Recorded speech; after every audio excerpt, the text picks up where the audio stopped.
Hello everybody, it's Miss Jessica, and I'm normally at 𝘏𝘏𝘭𝘦𝘴, but today we're going to be continuing our chapter book story time. So I'm here at my house, and you might see some of my kitties as they possibly come visit us while we're continuing our chapter book story time with Holes by Louis Sachar, and I'm so excited to see what's going to happen next. So Stanley just finished his first hole, which was so difficult. I can't even imagine getting blisters on your hands and then those blisters popping and you getting more blisters on your hands. That sounds terrible. But he also gave us a little bit of backstory on his no good, dirty, rotten, pig-stealing great-great-grandfather and what happened with him and how he was cursed. And I am not excusing his great-great-grandfather, 𝘏𝘏𝘭𝘦𝘴, for not following through with his promise, but I understand it. He was heartbroken by Myra not choosing him, so I kind of get it, but at the same time, you should probably keep your promises so your whole family doesn't get cursed for eternity. Okay, so we're going to pick up with chapter 8 for today. A lot of people don't believe in curses. A lot of people don't believe in yellow-spotted lizards either. But if one bites you, it doesn't make a difference whether you believe it or not. Actually, it is kind of odd that scientists named the lizard after its yellow spots. Each lizard has exactly 11 yellow spots, but the spots are hard to see on its yellow-green body. The lizard is from 6 to 10 inches long and has a big red eyes.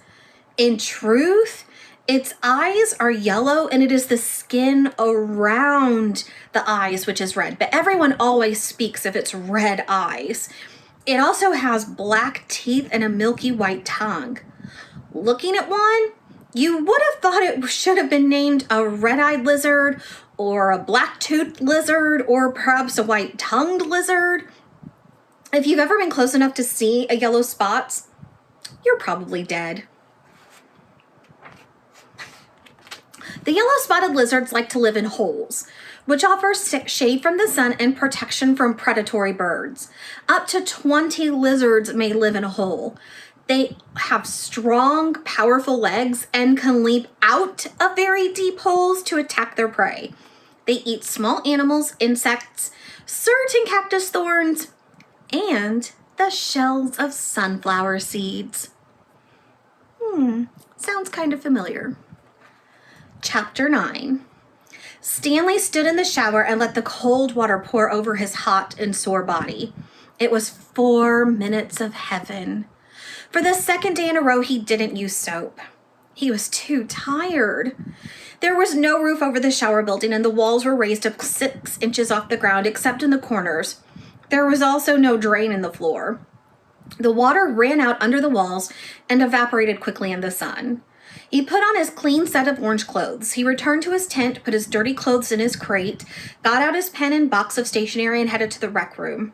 A sign on the door said, "Rec Room," spelled W-R-E-C-K. Nearly everything in the room was broken. The TV, the pinball machine, the furniture, even the people looked broken, with their worn-out bodies sprawled over the various chairs and sofas. X-Ray and Armpit were playing pool. The surface of the table reminded Stanley of the surface of the lake. It was full of holes and bumps because so many people had carved their initials into it, into the felt. There was a hole in the far wall, and an electric fan had been placed in front of it. Cheap air conditioning. At least the fan worked. As Stanley made his way across the room, he tripped over an outstretched leg. "Hey, watch it!" said an orange lump on a chair. "You watch it," muttered Stanley, too tired to care. "What'd you say?" the lump demanded. "Nothing," said Stanley. The lump rose. He was almost as big as Stanley and a lot tougher. "You said something." He poked his fat finger in Stanley's neck. "What'd you say?" A crowd quickly formed around them. "Be cool," said X-Ray. He put his hand on Stanley's shoulder.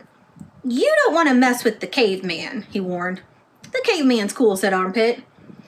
I'm not looking for trouble, said Stanley. I'm just tired, that's all. The lump grunted. Huh. X-Ray and Armpit led Stanley over to a couch. Squid slid over to make room as Stanley sat down. Did you see the caveman back there? X-Ray asked. The caveman's one tough dude, said Squid, and he lightly punched Stanley's arm. Stanley leaned back against the torn vinyl upholstery. Despite his shower, his body still radiated heat. I wasn't trying to start anything, he said. The last thing he wanted to do after killing himself all day on the lake was to get into a fight with a boy called Caveman? He was glad X-Ray and Armpit had come to his rescue. Well, how'd you like your first hole? Asked Squid. Stanley groaned and the other boys laughed. Well, the first hole's the hardest, said Stanley. No way, said X-Ray. The second hole's a lot harder. You're hurting before you even get started. If you think you're sore now, just wait and see how you feel tomorrow morning. Right? That's right, said Squid. Plus the fun's gone, said X-Ray. The fun? Asked Stanley. Don't lie to me, said X-Ray. I bet you always wanted to dig a hole, right? Am I right? Stanley had never really thought about it before, but he knew better than to tell X-Ray he wasn't right. Every kid in the world wants to dig a great big hole, said X-Ray to China, right? Right, said Stanley. See what I mean, said X-Ray. That's what I'm saying, but now the fun's gone, and you still get to do it again, and again, and again. Camp fun and games, said Stanley. What's in the box, said Squid. Stanley had forgotten he had brought it up. Paper. I was going to write a letter to my mother. Your mother? Laughed Squid. She'll worry if I don't. Squid scowled. Stanley looked around the room. This was the one place in camp where the boys could enjoy themselves, and what'd they do? They wrecked it. The glass on the TV was smashed as if someone has put his foot through it. Every table and chair seemed to be missing at least one leg. Everything leaned. He waited to write the letter until after Squid had gotten up and joined the game of pool.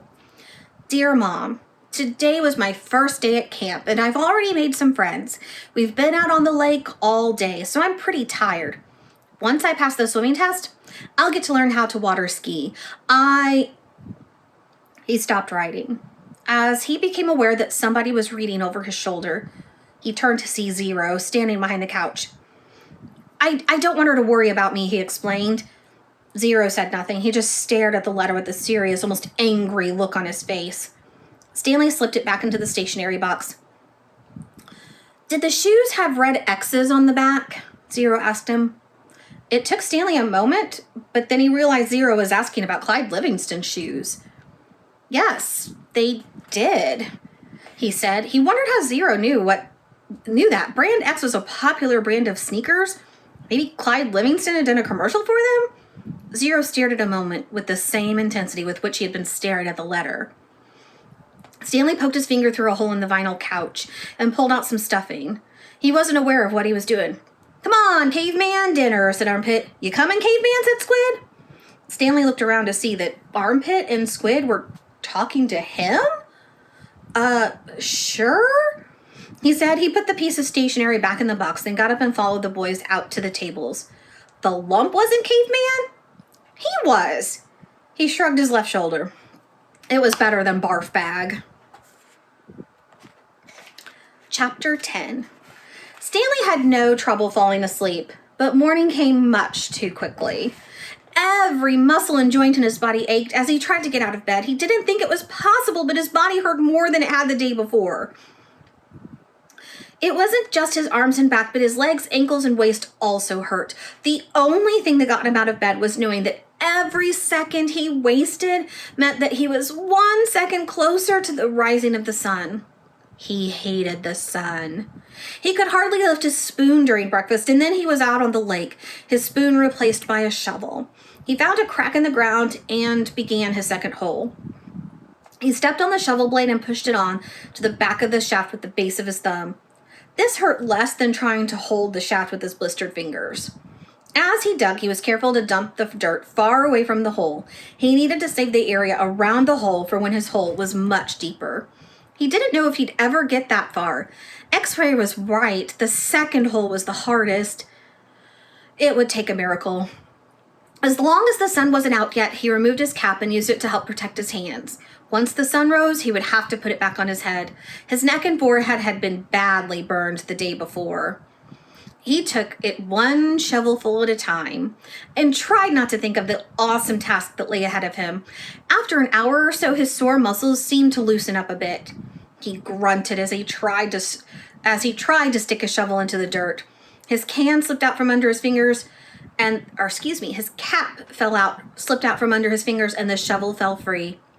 He let it lie there. He took a drink from his canteen. He guessed that the water truck should be coming soon, but he didn't finish all the water, just in case he was wrong. He learned to wait until he saw the truck before drinking the last drop. The sun wasn't up yet, but its rays arced over the horizon and brought light to the sky. He reached down to pick up his cap, and there, next to it, he saw a wide, flat rock. As he put his cap on his head, he continued to look down at the rock. He picked it up. He thought he could see the shape of a fish fossilized in it. He rubbed off some dirt, and the outline of the fish became clearer. The sun peeked over the horizon, and he could actually see tiny lines where every one of the fish bones had been. He looked at the barren land all around him. True, everyone referred to this area as the lake, but it was still hard to believe that this dry wasteland was once full of water. Then he remembered what Mr. Sir and Mr. Pandinsky had both said. If he dug up anything interesting, he should report it to one of them. If the warden liked it, he would get the rest of the day off. He looked back down at the fish. He'd found his miracle. He continued to dig very slowly as he waited for the water truck. He didn't want to bring attention to his find, afraid that one of the other boys might try to take it from him. He tossed the rock face down beside his dirt pile as if it had no special value. A short while later, he saw the cloud of dirt heading across the lake. The truck stopped and the boys lined up. They always lined up in the same order.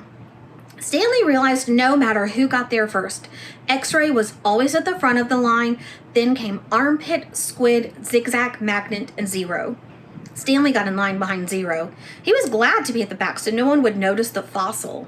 His pants had very large pockets, but the rock still made a bulge. Mr. Pandinsky filled each boy's canteen until Stanley was the only one left. I found something, said Stanley, taking it out of his pocket. Mr. Pandinsky reached for Stanley's canteen, but Stanley handed him the rock instead. What's this? It's a fossil, said Stanley. See the fish? Mr. Pandinsky looked at it again. See, you can see even all of its little bones, said Stanley. Interesting, said Mr. Pandinsky. Let me have your canteen. Stanley handed it to him. Mr. Pandinsky filled it, then returned it. So, do I get the rest of the day off? What for? You know, you said if I found something interesting, the warden would give me the day off. Mr. Pandinsky laughed as he gave the fossil back to Stanley. Sorry, Stanley, the warden isn't interested in fossils. Let me see that, said Magnet, taking the rock from Stanley. Stanley continued to stare at Mr. Pandinsky. Hey, Zig, dig this rock. Cool, said Zigzag. Stanley saw his fossil being passed around. I don't see nothing, said X-Ray. He took off his glasses, wiped them on his dirty clothes, then put them back on. See? Look at the little fishy, said Armpit. Chapter 11. Stanley returned to his hole. It wasn't fair. Mr. Pandinsky had even said his fossil was interesting. He slammed his shovel into the ground and pried up another piece of earth. After a while, he noticed X-Ray had come by and was watching him dig. Hey, caveman, can I talk to you for a second? X-Ray said. Stanley put down his shovel and stepped out of his hole. Say, listen, said X-Ray. If you find something else, give it to me, okay? Stanley wasn't sure what to say. X-Ray was clearly the leader of the group, and Stanley didn't want to get on his bad side. You're new here, right? Said X-Ray. I've been here for almost a year. I've never found anything. You know, my eyesight's not so good. No one knows this, but you know why my name's X-Ray? Stanley shrugged one shoulder. It's Pig Latin for Rex. That's all. I'm too blind to find anything. Stanley tried to remember how Pig Latin worked. I mean, X-Ray went on, why should you get a day off when you've only been here a couple of days? If anybody gets a day off, it should be me. That's only fair, right? I guess, Stanley agreed. X-Ray smiled. You're a good guy, caveman. Stanley picked up a shovel. The more he thought about it, the more he was glad that he agreed to let X-Ray have anything he might find. If he was going to survive at Camp Green Lake, it was far more important that X-Ray think he was a good guy than it was for him to get one day off. Besides, he didn't expect to find anything anyway. There probably wasn't anything of interest out there, and even if there was, he'd never been what you would call lucky. He slammed his blade into the ground, then dumped out another shovelful of dirt. It was a little surprising, he thought, that X-Ray was the leader of the group, since he obviously wasn't the biggest or the toughest. In fact, except for 𝘏, X-Ray was the smallest. Armpit was the biggest. Zigzag may have been taller than Armpit, but that was only because of his neck. Yet Armpit and all of the others seemed to be willing to do whatever X-Ray asked of them. As Stanley dug up another shovelful of dirt, it occurred to him that Armpit wasn't even the biggest. He, Caveman, was bigger. He was glad they called him Caveman.